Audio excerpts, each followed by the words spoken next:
Welcome to shorthand classes. Shorthand classes में स्वागत है आपका, जहां आपको प्रतिदिन 80 शब्द प्रति मिनट की गति से एक दैनिक व्याकरण का संपादकीय मैटर बोला जाता है। साथियों, अगर यह वीडियो आपको पसंद आए तो इसे लाइक, सब्सक्राइब, शेयर और साथ ही कमेंट करना न भूलें। यह डिक्टेशन ठीक 3 सेकंड बाद स्टार्ट होगा। Ready, start. लॉकडाउन की लंबी दौर के बीच कृषि कार्यों के साथ कुछ कारोबारी गतिविधियों का शुरू होना इसलिए महत्वपूर्ण है क्योंकि यदि सब कुछ ठीक रहा तो आगे और रियायत मिल सकती है। शासन प्रशासन के साथ आम लोगों को यह सुनिश्चित करना होगा कि जिन शर्तों के साथ चुनिंदा कामों के लिए छूट दी गई है उनका उल्लंघन न होने पाए।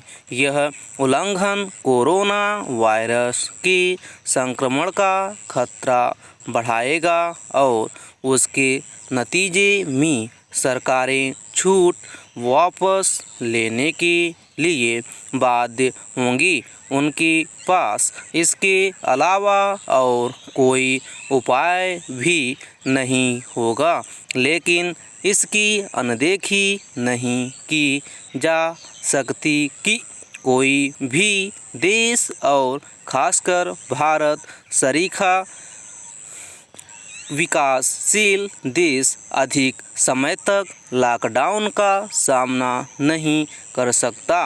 लॉकडाउन का हर दिन अपनी आर्थिक कीमत वसूल रहा है, इसलिए पहले जान है तो जहान है पर जोर दिया गया और फिर जान के साथ जहान पर भी लोगों का जीवन बचाने के साथ उनकी जीविका के साधनों की चिंता करनी होगी।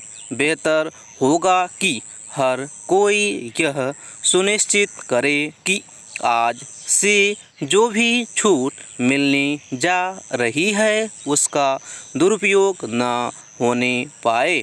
वास्तव में एक दूसरे से शारीरिक दूरी बनाए रखने को लेकर संयम और अनुशासन के साथ एक ऐसा माहौल बनाने की आवश्यकता है जिससे कोरोना के मरीजों वाले इलाकों को छोड़कर देश के अन्य सभी हिस्सों में कारोबारी जीवन करीब करीब पहले की स्थिति में लौट सके।